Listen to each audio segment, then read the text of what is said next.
Twelfth में एक chapter है जिसका नाम है विलन। विलन एक ऐसा चैप्टर है जिसको बोर्ड क्लास हमेशा पूछता है। इससे संबंधित क्वेश्चंस हमेशा आते हैं बोर्ड क्लास में। ये क्वेश्चन दो प्रकार के होते हैं। इसमें विलन चैप्टर में थ्योरेटिकल क्वेश्चन भी पूछे जाते हैं और न्यूमेरिकल क्वेश्चन भी पूछे जाते हैं। और ट्वेल्थ का ये जो चैप्टर है बहुत ही मज़ेदार है। आपका विलन से संबंधित जो बातें हैं जिसमें आप पढ़ोगे फॉर्मलता, नॉर्मलता, ऐसी छोटी मोटी जो बातें हैं जिसको अक्सर समझ में नहीं आता, ट्वेल्थ में काफ़ी क्लियर तरीके से बताया गया है, तो वो पढ़ने में आपको मिलेगा। तो आज का जो मेरा वीडियो लेक्चर होगा वो विलन पर होगा, जिसका आज जो मैं बताने वाला हूँ वो पूरा का पूरा बेसिक नॉलेज होगा। तो सभी को मेरा नमस्ते, ग्रेट मॉर्निंग। आइए स्टार्ट करते हैं विलन चैप्टर का बेसिक थिंग्स क्या है। सबसे पहले हम जानेंगे चैप्टर का जो नाम है विलन, उसका अर्थ क्या है, उसका डेफिनेशन क्या है, सबसे पहले वो हम समझते हैं। बहुत ही ध्यान से सुनिएगा क्योंकि आज का जो वीडियो लेक्चर है पूरा का पूरा बेसिक है। जब तक आपका बेस मजबूत नहीं होगा आगे का चैप्टर का कुछ भी चीज़ समझ में आने वाला नहीं है। आज जो मैं बेसिक चीज़ बताने वाला हूँ वही वर्ड पूरे चैप्टर भर में घूमते रहता है, इसी कारण से इन चीज़ों को बहुत ही ध्यान से देखिएगा। तो सबसे पहले समझते हैं हम लोग विलन किसको बोलते हैं। विलन जो है रसायन की एक ऐसी शब्द है जिससे बहुत सारे अर्थ छुपे होते हैं। और मैं हमेशा बोला हूँ आप फिजिक्स पढ़िए या केमिस्ट्री पढ़िए, ये दोनों के दोनों साइंस ग्रुप के जो सब्जेक्ट है पूरा का पूरा शब्दों का खेल होता है। अगर उस शब्द के अर्थ आपको समझ में आ जाते हैं तो वो सब्जेक्ट फिर आपके लिए इजी हो जाता है। तो आइए सबसे पहले जानते हैं इस विलन शब्द का अर्थ क्या होता है, इसका शाब्दिक अर्थ क्या होता है। विलन, आपने अपनी लाइफ में या छोटी क्लासेस में कई बार विलन जैसे शब्द को सुना होगा और कभी कभी जनरल लाइफ में भी उपयोग किया होगा। तो विलन बोलने से आपके दिमाग में क्या चीज दिखता है, क्या चीज आता है, पहले वो सोचिए। तो आपने महसूस किया होगा विलन का अर्थ या शाब्दिक अर्थ या विलन बोलने से आपके दिमाग में आता होगा क्या, घोल। सामान्य जीवन में विलन को हम क्या बोलते हैं, घोल कहते हैं। तो जैसे ही घोल बोलते हैं तो चीजें आपको दिखने लग जाती है। अभी देखो घोल बोला तो कैसा होगा, कल्पना कीजिए कि एक ग्लास है, इस ग्लास में पानी भरा हुआ है और इसमें आपने एक चम्मच नमक घोल दिया। नमक मीन्स NaCl घोल दिया। तभी आप क्या बोलते हो, ये नमक का विलन है, नमक का जली विलन है, या फिर सामान्य भाषा में बोलते हो कि ये नमक का घोल है। उसी प्रकार से आप नमक की जगह पर क्या ले सकते हो, शक्कर ले सकते हो। तभी आप उपयोग कर सकते हो ये शक्कर का घोल है या शक्कर का विलन है। उसी प्रकार से आपने ग्लूकोज बोल दिया, तभी आप बोलते हो कि ये ग्लूकोज का विलन है या फिर ग्लूकोज का घोल है। तो आप इसका शाब्दिक अर्थ समझिए, विलन का शाब्दिक अर्थ क्या होता है, घोल। अब डेफिनेशन के ऊपर जाते हैं। जब आप घोल तैयार करते हैं तो सोचो किन किन चीजों की जरूरत पड़ती है। तो आपने देखा यहाँ पर क्या हुआ, एक पदार्थ हो गया पानी। पानी में आपने क्या घोला, नमक घोला, तो नमक दूसरा चीज हो गया।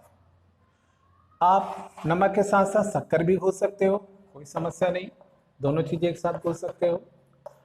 आप नमक है, शक्कर है, उसके साथ क्या घोल सकते हो, ग्लूकोज भी घोल सकते हो। ऐसा तीन चीज घोल सकते हो। ठीक, अभी इन तीनों चीजों को एक साथ घोला तभी क्या तैयार हो गया, विलन तैयार हो गया। तीन में से इन दोनों को भी नहीं लिया, केवल इन दोनों को लिया तो भी क्या हो जाएगा, विलन तैयार होगा। लेकिन हाँ, केवल पानी लिया या केवल नमक लिया तो घोल तैयार होने वाला नहीं है। तो विलन तैयार करने के लिए कम से कम आपको कितना चीज लेना है, दो चीज कम से कम लेना है। फिर मैंने बताया कि दो से अधिक चीज भी, एक से एक NaCl घोला, इससे भी अधिक चीज बोल सकते हैं, यानी कि एक ले सकते हैं, दो ले सकते हैं, या तो दो से अधिक पदार्थ भी ले सकते हैं। तो दो, या सामान्य भाषा में परिभाषा बता रहा हूं, फिर जो पुस्तक में लिखा हुआ है उसको हम समझेंगे, या जो एग्जाम में लिखना होता है वो समझेंगे। दो या दो से अधिक पदार्थों के मिश्रण को हमने मिक्स कर दिया ना इसके साथ में, इसका से मिश्रण। तो दो या दो से अधिक पदार्थों के मिश्रण को हम क्या बोलते हैं? विलयन कहते हैं। तो ये सामान्य भाषा में परिभाषा हुआ जिसको दिमाग समझता है। फिर से एक बार बता दूं, दो या दो से अधिक पदार्थों के मिश्रण को क्या कहा जाता है? विलयन अर्थात घोल कहा जाता है। अब आपको परिभाषा में कुछ शब्द डालने पड़ेंगे जिससे पूरा का पूरा आपको जो नंबर मिलता है वो मिल जाएगा। तो एकदम सटीक परिभाषा देखते हैं। तो मैंने बोला दो या दो से अधिक शुद्ध पदार्थों के, दो या दो से अधिक पदार्थों के मिश्रण को।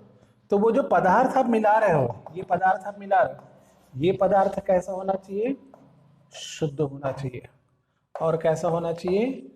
समांगी होना चाहिए। अब परिभाषा को कैसे बोलेंगे वो सुनिएगा।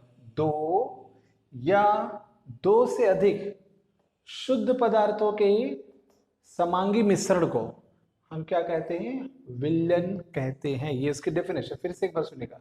दो या दो से अधिक शुद्ध पदार्थों के समांगी मिश्रण को हम क्या कहते हैं? विलयन कहते हैं। तो ये है विलयन की परिभाषा। अब आइए देखते हैं विलयन के बारे में कुछ और बेसिक चीज है। जब हम विलयन तैयार कर रहे थे तो आपने देखा कि हमने क्या किया? एक गिलास में जल लिया और उसमें एक चम्मच क्या किया? नमक मिला दिया। तो आप देख रहे हो कम से कम दो चीज की तो जरूरत होती है। अब विलयन का बेसिक पॉइंट ध्यान से सुनिएगा। विलयन के मुख्य रूप से दो घटक होते हैं। विलयन के मुख्य रूप से दो घटक होते हैं। यहां पर कौन कौन सा घटक देख रहे हैं? यहां पर आप देख रहे हो पानी एक घटक हो गया और NaCl जो हो गया वो दूसरा घटक हो गया। तो पानी एक घटक हो गया। तो पानी क्या करता है? इस नमक को अपने में घोलने का काम करता है। और ये नमक क्या होता है? इस पानी में घुलने का कार्य करता है। तो विलयन के दो घटक हो गए हैं, एक पानी और दूसरा NaCl। ध्यान से सुनिएगा। पानी को हम क्या बोलते हैं? विलायक। और NaCl जो कि घुल रहा है उसको हम क्या बोलते हैं? विलेय कहते हैं। इस प्रकार से किसी भी विलयन के मुख्य रूप से दो घटक होते हैं। एक होता है विलायक और दूसरा होता है विलेय। अब हम समझेंगे कि विलायक किसको बोलते हैं। आप दो तरीके से समझ सकते हैं। पहला सामान्य तरीका देखिएगा। विलायक किसको बोलते हैं? ऐसा पदार्थ जो किसी अन्य पदार्थों को अपने में घोलता है क्या कहलाता है? विलायक कहलाता है। या फिर अब फिर विलय की परिभाषा कैसे दोगे?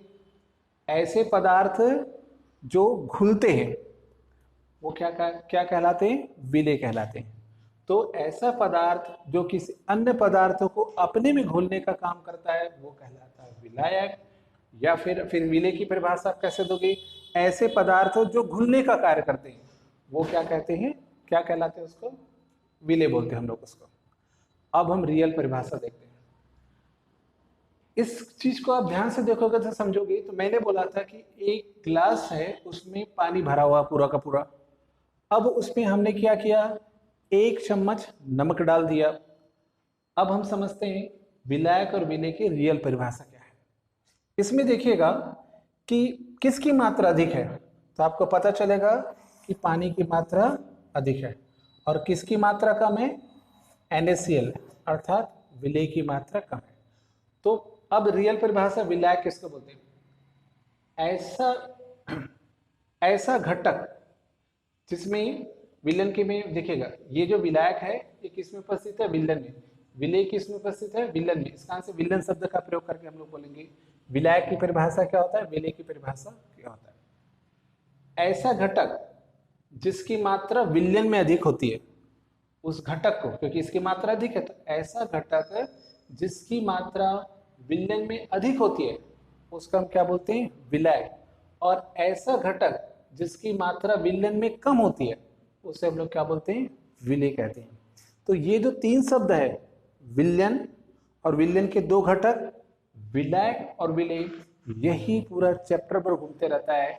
इसलिए आपके दिमाग में जैसे ही कोई बोलता है या शब्द आते हैं पुस्तक में विलयन, तो आपका दिमाग तुरंत जवाब देना चाहिए या समझ में आ जाना चाहिए दिमाग को कि विलयन क्या है।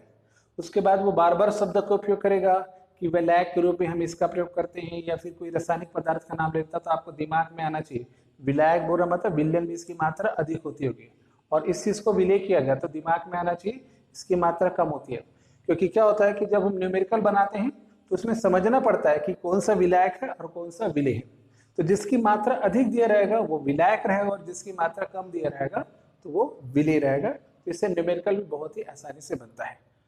तो ये विलयन की परिभाषा हो गया, इसका बेसिक चीज हो गया। अब आइए देखते हैं विलयन के बारे में कुछ और। एक प्रश्न आता है जिससे बोलता है कि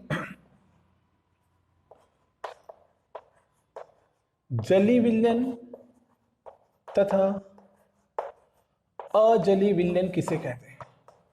प्रश्न बोलता है जलीय विलयन तथा अजलीय विलयन किसको कहते हैं। तो समझते हैं, पहले ये समझ लेते हैं अजलीय विलयन का ये कहना क्या चाहता है, क्या पूछना चाहता है। अजलीय विलयन को आप बोल सकते हो कार्बनिक विलयन भी बोल सकते हो, और अजलीय विलयन को, और उसी प्रकार से जलीय विलयन को बोल सकते हो आप क्या, अकार्बनिक विलयन। तो अजलीय विलयन हो जाएगा कार्बनिक विलयन, या फिर जलीय विलयन को हम लोग क्या बोलेंगे, अकार्बनिक विलयन भी बोल सकते हैं। अब छोटी सी बात बता दो, कार्बनिक विलयन, तो उसके पहले हम लोग समझते कार्बनिक पदार्थ। कार्बनिक पदार्थ कौन सा है, ऐसे पदार्थ जिसमें हाइड्रोजन और कार्बन उपस्थित रहता है वो पदार्थ क्या कहलाता है, कार्बनिक पदार्थ कहलाता है। जैसे कि ये देखिए C6H6, ये बेंजीन है, हाइड्रोजन और कार्बन उपस्थित है। उसी प्रकार से देख सकते हो C2H5OH एथिल अल्कोहल या केवल अल्कोहल, C और H है, ये कार्बनिक पदार्थ है। उसी प्रकार से देख सकते हो ये ईथर है, आप देख सकते हो ऐसा, ये कीटोन है। तो आपने 11th क्लास में जितने भी क्रियात्मक समूह पढ़े हैं, aldehyde, ketone, amine, alcohol, ether, benzene, जिसमें H और C से रिलेटेड आपने पढ़ा होगा, वो सारे के सारे क्या कहलाएंगे, कार्बनिक पदार्थ कहलाएंगे, क्योंकि इन सब में हाइड्रोजन और कार्बन उपस्थित है। तो कार्बनिक जब भी बोला जाएगा तो आपके दिमाग में आ जाएगा कि हाइड्रोजन और कार्बन उसमें रहेगा ही रहेगा। क्योंकि जब मैं कीटोन बोलता हूँ तो उसके साथ में हाइड्रोकार्बन उपस्थित रहेगा, जब मैं ईथर बोलता हूँ तो उसके साथ में भी हाइड्रोकार्बन रहेगा, अल्कोहल बोलता हूँ तभी भी उसके साथ में हाइड्रोकार्बन रहेगा, और यही सारा का सारा हाइड्रोकार्बन क्या कहलाएगा, कार्बनिक पदार्थ कहलाएगा। अकार्बनिक पदार्थ क्या होगा, जिसमें कार्बन उपस्थित नहीं रहेगा, उसको हम लोग क्या बोलेंगे, अकार्बनिक पदार्थ कहेंगे। जैसे कि देखिएगा H2, इसमें आपके पास कार्बनिक पदार्थ नहीं है, कार्बन नहीं है, ठीक। HCl, इसमें आपको किसी में भी आपको कार्बन आपको दिखाई नहीं दे रहा है। H2SO4, ये सारे के सारे क्या है, अकार्बनिक पदार्थ होते हैं। अब चलिए, प्रश्न अपना था कि जलीय विलयन तथा अजलीय विलयन किसे कहते हैं। तो ध्यान से सुनिएगा, जलीय विलयन तथा अजलीय विलयन किसे कहते हैं। चूंकि अब हम समझ चुके हैं विलायक क्या है और विलय क्या है, इसलिए आपके दिमाग में जब भी मैं विलायक बोलूंगा तो आपके दिमाग में आना चाहिए ऐसा घटक जिसमें विलयन की मात्रा अधिक होती है, और विलयन में जिसकी मात्रा कम होती है, या फिर विलय मतलब जो चीज घुला है। तो चलिए देखते हैं जलीय विलयन किसको बोलते हैं। ऐसा विलयन जिसमें विलायक के रूप में जल का प्रयोग किया जाता है, ऐसा विलयन जिसमें विलायक के रूप में जल का प्रयोग किया जाता है क्या कहलाता है, जलीय विलयन कहलाता है। अजलीय विलयन किसको बोलते हैं, इसको दो प्रकार से परिभाषित कर सकते हैं। ऐसा विलयन जिसमें विलायक के रूप में जल का प्रयोग नहीं किया जाता है, उसे हम क्या बोलते हैं, अजलीय विलयन। आपको क्लियर करना है कि अजलीय विलयन किसको और बोलते हैं, तो आप ऐसे बोल सकते हो, ऐसा विलयन जिसमें विलायक के रूप में कार्बनिक पदार्थ जैसे बेंजीन हो गया है, ईथर हो गया है, कीटोन हो गया है, एल्डिहाइड हो गया है, अल्कोहल हो गया है, इन सब का प्रयोग करते हैं, उसे हम लोग क्या बोलते हैं, अजलीय विलयन कहते हैं। एक बार फिर से परिभाषा सुन लेते हैं। ऐसा विलयन जिसमें विलायक रूप में जल का प्रयोग नहीं किया जाता उसे अजलीय विलयन कहते हैं। या फिर आप बोल सकते हैं ऐसा विलयन जिसमें विलायक रूप में कार्बनिक पदार्थ जैसे कि benzene, ether, ketone, aldehyde, amine, alcohol आदि का प्रयोग किया जाता है उसे हम क्या बोलते हैं, अजलीय विलयन कहते हैं। तो ये अपने को समझ में आ गया है, जलीय विलयन और अजलीय विलयन। हालांकि इतना इंपॉर्टेंट नहीं है, लेकिन फिर भी क्या होता है, जब आप पुस्तक को पढ़ रहे होते हैं या फिर किसी के नोट्स को पढ़ रहे होते हैं तो वो शब्द कभी ना कभी आ जाते हैं। तो आपका दिमाग को क्लियर होना चाहिए कि ये बोलना क्या चाह रहा है। अगर चीजें क्लियर है तो आपको चीजें बहुत जल्दी याद हो जाती है। इस कारण से छोटी छोटी चीजों को भी मैं क्लियर करता हुआ चल रहा हूँ। नेक्स्ट आप देखते हैं विलयन के बारे में। बोलता है कि विलयन कितने प्रकार के होते हैं, विलयन कितने प्रकार के होते हैं, या फिर विलयन का वर्गीकरण कितने प्रकार से किया जाता है। हमेशा से मैंने बोला है कि जब आप ऑफलाइन पढ़ रहे हो या फिर ऑनलाइन पढ़ रहे हो, दोनों परिस्थितियों में आप अपने आप को ये महसूस कराइए कि जब मैं ऑफलाइन क्लास अटेंड करूं या ऑनलाइन क्लास अटेंड करूं, क्लास के अंत तक मुझे सारी चीज क्लियर हो जाना चाहिए, याद हो जाना चाहिए। इसलिए काफी अटेंटिवली, बहुत ही ध्यान से आपको ऑफलाइन और ऑनलाइन की क्लास उपयोग करना चाहिए, क्योंकि आप दुनिया में बहुत बड़ी चीजों का उपयोग कर रहे हो, बहुत बड़ी चीजों को खर्च कर रहे होते हैं जब आप स्टडी कर रहे होते हो। वो होता है समय। समय की कोई कीमत नहीं होती। इस कारण से जब भी आप स्टडी करो बहुत ही ध्यान से करो, और वीडियो के अंत तक, या फिर आप ऑफलाइन भी क्लास अटेंड करते हैं तो ऑफलाइन के लास्ट तक आपको चीजें लास्ट तक पूरी तरह से याद हो जाना चाहिए, तभी आप समय का सही उपयोग कर रहे हैं। आइए अब हम देखते हैं विलयन का वर्गीकरण। तो समझते हैं हम लोग विलयन का वर्गीकरण कितने प्रकार से किया जाता है। तो विलयन का जो वर्गीकरण होता है उसका आधार होता है तीन तरीके से उसको वर्गीकृत करते हैं। पहला तरीका देखिएगा, पहला तरीका क्या है, तीन तरीका अपने पास है। पहला तरीका है विलयन में उपस्थित विलेय की संख्या के आधार पर, विलयन में उपस्थित विलेय की संख्या के आधार पर, या बोल सकते हैं विलयन के घटकों की संख्या के आधार पर। ये पहला प्रकार हो जाएगा। इसको पहले समझ लेते हैं। पहला वर्गीकरण का आधार क्या है, विलेय की संख्या, या फिर आप ज्यादा अच्छे तरीके से बोल सकते हो कि विलयन में उपस्थित घटकों की संख्या के आधार पर। इस आधार पर ये तीन प्रकार के हो जाते हैं। पहला कहलाता है द्विअंगी विलयन, दूसरा कहलाता है त्रिअंगी विलयन, और चौथा यहां पर तीसरा कहलाएगा चार अंगी विलयन। इसके तीन प्रकार फिर से हो जाते हैं।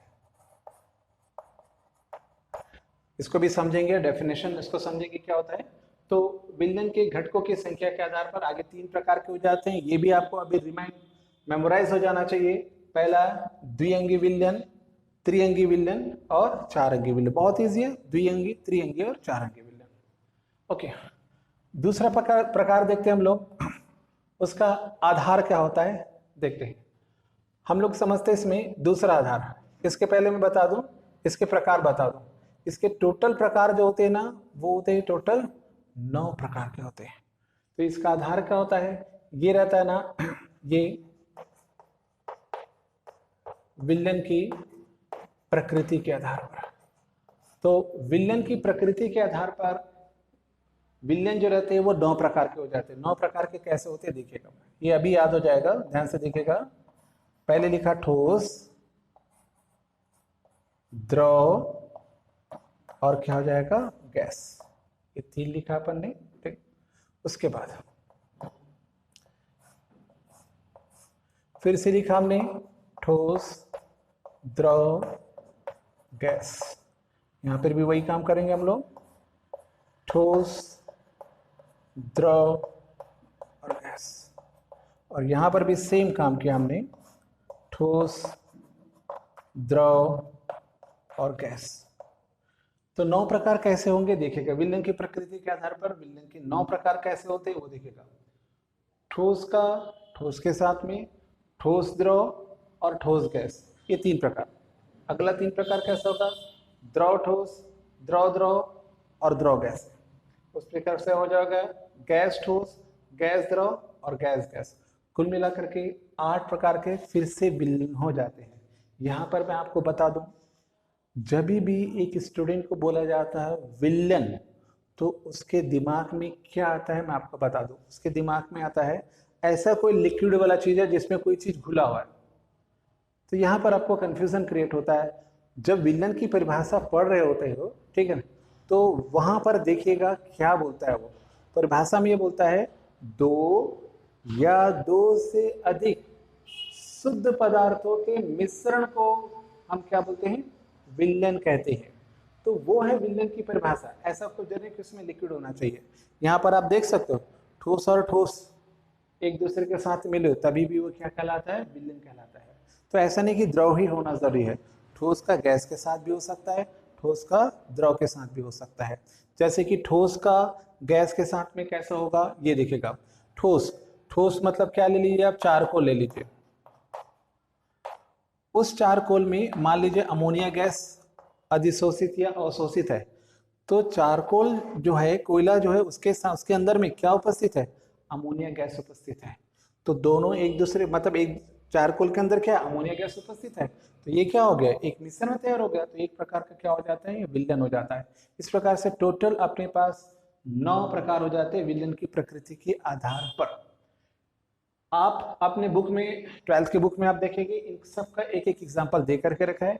क्योंकि इसका उतना ज़्यादा उपयोग नहीं होता है, इसलिए कोर्स में कम पूछे जाते हैं, नहीं के बराबर पूछे जाते हैं। ठीक, इसका आंसर के प्रकार को बस जान लीजिए। नेक्स्ट होता है विलयन की अवस्था के आधार पर। कौन सी अवस्था की बात कर रहे हैं, भौतिक अवस्था। तो विलयन की भौतिक अवस्था के आधार पर ये हो जाते हैं, टोटल 5 हो जाते हैं। वो कौन कौन से, आपने 11th में भी पढ़ा होगा, आपको याद दिला दूं। पहला था क्या, सांद्र विलयन।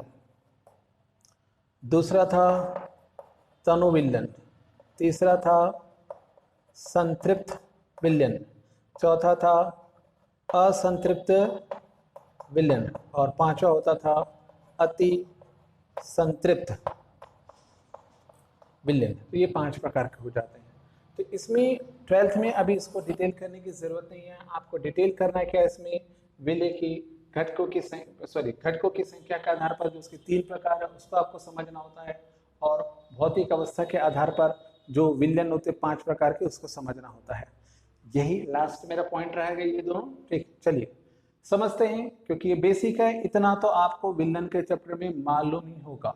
और याद रखिएगा, बेसिक चीजें जो रहती है वो एग्जाम में नहीं पूछे जाते, बट हाँ ये भी ध्यान रखिएगा, बेसिक चीज जब तक आपको समझ में नहीं आएगा, आगे का चैप्टर का कुछ भी भाग समझ में आने वाला नहीं है। इसलिए इन चीजों को समझना बहुत जरूरी है। आइए देखते हैं इन तीनों की परिभाषा। द्विअंगी विलयन किसको बोलते हैं, ध्यान से सुनिएगा। ऐसा विलयन, इसको बताने से पहले, क्योंकि इसकी जरूरत नहीं, मैं मिटा देता हूं।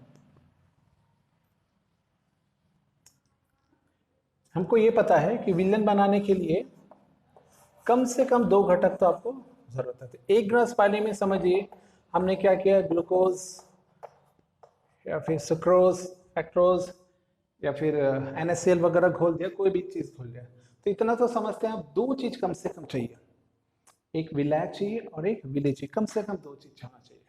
अब हम समझते हैं द्विअंगी विलयन किसको बोलते हैं। परिभाषित करो सुनेगा, ऐसा विलयन जिसमें 2 घटक होते हैं, द्वि से समझ जाएंगे 2 घटक। तो ऐसा विलयन जिसमें 2 घटक होते हैं उसे हमने क्या बोलते हैं, द्विअंगी विलयन। 2 घटक में से एक हो जाएगा विलायक और दूसरा हो जाएगा विलय। तो ये 1 और 1 कितना हो जाएगा, 2, तो द्विअंगी। फिर से एक बार, ऐसा विलयन जिसमें 2 घटक होते हैं क्या कहलाते हैं, द्विअंगी विलयन। इसमें एक विलायक होता है और दूसरा विलय। त्रिअंगी विलयन किसको बोलेंगे, ऐसा विलयन जिसमें 3 घटक होते हैं उसे हम लोग क्या बोलते हैं? त्रिअंगी विलयन। 3 घटक कैसे होगा? एक विलायक रहेगा और 2 ठो क्या रहेगा? विलेय रहेगा। जैसे इसके साथ में हम और क्या घोष सकते हैं? NaCl भी घोष सकते हैं, तो त्रिअंगी विलयन कहलाएगा। अब आपको समझ में आ गया होगा तो चारंगी की परिभाषा बता सकते हैं आप। चारंगी विलयन किसको बोलते हैं? ऐसा विलयन जिसके 4 घटक होते हैं उसको हम क्या बोलते हैं? चारंगी विलयन। इसमें रहेगा एक विलायक और 3 क्या रहेगा? विलेय। तो 3 और 1 कितना हो जाएगा? 4।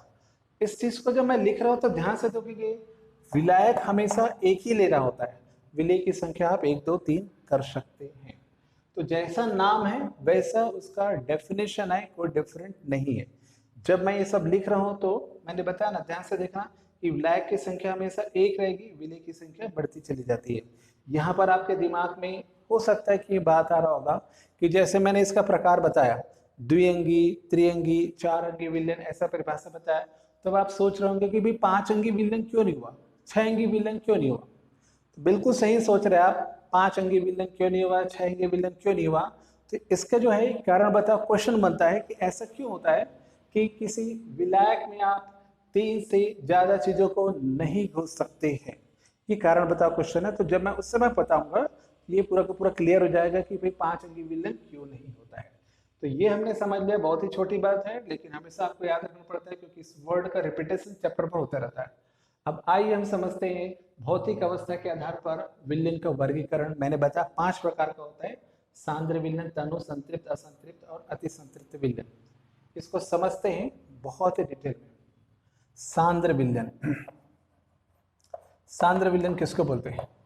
सांद्र का शाब्दिक अर्थ होता है गाढ़ा। उसी प्रकार से तनु का शाब्दिक अर्थ होगा पतला विलयन। गाढ़ा विलयन कैसे होगा ये समझिए। जैसे आपने क्या किया, 1 गिलास पानी लिया और उसमें 1 चम्मच आपने क्या कर दिया? नमक मिला दिया। उसी प्रकार से दूसरे कंडीशन में आप क्या कर सकते? 1 गिलास पानी में आपने क्या किया? 20 चम्मच नमक मिला दिया।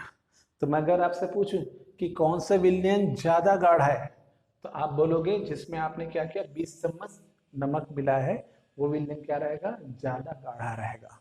उसी गाढ़े विलयन को हम लोग क्या बोलते हैं? सांद्र विलयन। और जिसमें आपने 1 चम्मच नमक मिला है, वो विलयन कैसा रहेगा? पतला रहेगा। अर्थात उस विलयन को हम लोग क्या बोलेंगे? तनु विलयन कहेंगे। तो सांद्र विलयन किसको बोलते हैं? ध्यान से सुनिएगा, ऐसा विलयन जिसमें विलेय की मात्रा अधिक होती है, क्योंकि अधिक घोला आपने 20 चम्मच घोला, उस समय कितना चम्मच घोला था? 1 चम्मच। तो ऐसा विलयन जिसमें विलेय की मात्रा अधिक होती है उसे हम क्या बोलते हैं? सांद्र विलयन। और दूसरी बार में क्या किया था? 1 चम्मच घोला था तो पतला बोला, तनु बोला, तो उसकी परिभाषा कैसा हो जाएगा? ऐसा विलयन जिसमें विलेय की मात्रा कम होती है उसे हम क्या बोलते हैं? तनु विलयन कहते हैं। ये सिंपल डेफिनेशन है, ये आपने देखा होगा 11th क्लास में पढ़ रहे होगे तो 10th ही पढ़ोगे, सांद्र तनु आता है।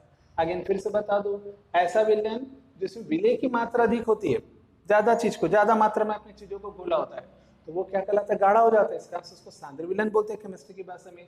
और ऐसा विलयन जिसमें विलेय की मात्रा कम होती है उसे तनु विलयन या फिर पतला विलयन कहते हैं। अब देखते हैं संतृप्त विलयन। संतृप्त विलयन किसको बोलते हैं? ऐसा विलयन जिसमें एक निश्चित ताप पर विलेय की और अधिक मात्रा आप नहीं घोल सकते हैं, उसे हम लोग क्या बोलेंगे? संतृप्त विलयन कहेंगे। जैसे कि आप समझिए, आपने देखा होगा जनरल लाइफ में, जब जैसे कि आपके घर में कुछ मीठा बन रहा होता है, जैसे कि लाइक दैट समझिए कि आपके घर में गुलाब जामुन बन रहा है और आपको उसकी चाशनी तैयार करनी होती है। तो आपने पानी लिया, उसमें शक्कर डाला, उसके बाद उसमें बॉईल होता है, तो आप देखेंगे धीरे धीरे धीरे धीरे गाढ़ा होता चला जाता है। अभी आप कल्पना करो कि आप उसमें शक्कर और डाल रहे हो, वो भी गुला और गुला, घुलते गया घुलते गया घुलते गया, लेकिन एक ऐसी स्थिति आती है कि आप उसमें कितना भी विलेय मिला लो, उसके बाद उसमें वो विलेय घुलने वाला नहीं है, वो नीचे बैठ जाता है। तो ऐसे विलयन को हमने क्या बोलते हैं? संतृप्त विलयन। तो संतृप्त विलयन के डेफिनेशन क्या हो जाता है?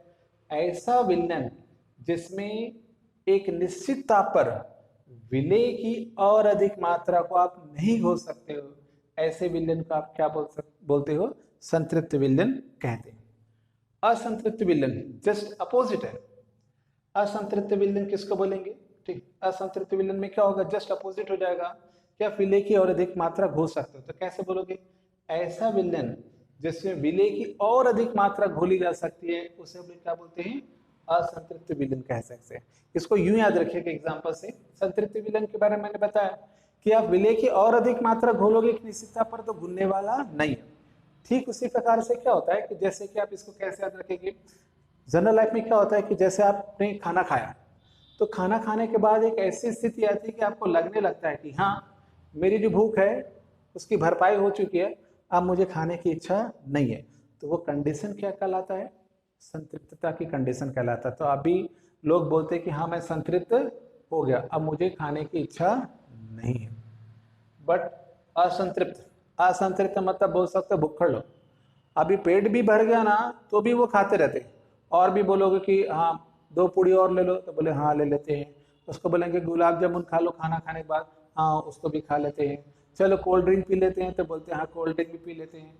चलो पान खा लेते हैं तो भी पान खा लेते हैं वो लोग। तो ऐसे लोग क्या कर असंतृप्त रहते, भटकती आत्मा रहते हैं। ठीक असंतृप्त विलयन भी ऐसा होता है, इसमें विलेय की और अधिक मात्रा और घोल सकते और घोल सकते हो। तो ऐसा विलयन जिसमें विलेय की और अधिक मात्रा को आप घोल सकते हो क्या कहलाता है? असंतृप्त विलयन कहलाता है। और देखते हैं लास्ट और 5वीं परिभाषा है अति संतृप्त विलयन किसको बोलते हैं। ध्यान से सुनिए, एक एग्जांपल भी बताऊंगा इसमें। अति संतृप्त विलयन ऐसा विलयन जिसमें विलेय की मात्रा संतृप्त विलयन से थोड़ी ज्यादा होती है। फिर से सुनिएगा, ऐसा विलयन जिसमें विलेय की मात्रा संतृप्त विलयन से थोड़ी ज्यादा होती है उसे हमने क्या बोलते हैं? अति संतृप्त विलयन कहते हैं। जैसे कि अति संतृप्त आप समझ सकते हो, कुछ लोगों की आदत होती है खाना खा लिया संतृप्त हो गए, फिर भी अगर उसके बाद भी क्या करते वो लोग, खाना खाने के बाद क्या करते हैं? सौंफ खा सकते हैं, ले लेते हैं कुछ लोग सौंफ। कुछ लोगों की आदत होती है एक आध मीठा खाने की होती है तो थोड़ा बहुत बस खा लेते हैं, उसके बाद सौंफ खा लिया, थोड़ा मीठा खा लिया। तो पहले जो संतृप्त आदमी था उससे थोड़ा सा ज्यादा गुंजाइश है कि वो सौंफ वगैरह थोड़ा मीठा खा सकते हैं, तो अति संतृप्त विलयन है। तो ये था आज का पूरा बेसिक क्लास। आपको विलयन के चैप्टर को समझने के लिए कम से कम ये बेसिक नॉलेज बहुत ही अच्छी तरीके से याद होना चाहिए। जब भी आप चैप्टर को पढ़ रहे होते हो, कहीं भी चैप्टर में विलयन शब्द आया, विलायक शब्द आया, विलेय शब्द आया, सांद्र विलयन, अति संतृप्त विलयन, संतृप्त विलयन, ऐसे शब्द आते हैं तो फटाक से आपके दिमाग में उसके डेफिनेशन आ जाना चाहिए, तभी विलयन वाला चैप्टर बहुत ही क्लियर होता है। आशा करता हूं कि वीडियो लेक्चर पसंद आया होगा। अगर ये आपको अच्छा लगता है तो इस वीडियो को लोगों को शेयर कीजिए ताकि वो भी इस लॉकडाउन के पीरियड में इस चैप्टर को आसानी से समझ सके। और इसके बाद का जो मेरे वीडियो लेक्चर रहेगा इसी चैप्टर पर रहेगा। और लेकिन अगर आपने इसको अच्छे से नहीं समझा तो पहले समझ लीजिएगा, उसके बाद अगले वीडियो लेक्चर को देखिएगा ताकि अगला आपको समझ में आ जाए। अगर किसी भी प्रकार की आपको कमी लगती है या ज़रूरत महसूस होता है तो कमेंट बॉक्स पर लिख करके जरूर भेजिए। और मेरे द्वारा बनाए गए वीडियो का इंफॉर्मेशन आपको तुरंत मिलता रहे, इसके लिए आप मेरे चैनल को सब्सक्राइब जरूर कीजिएगा। वीडियो देखने के लिए सभी का बहुत बहुत धन्यवाद। Thank you very much.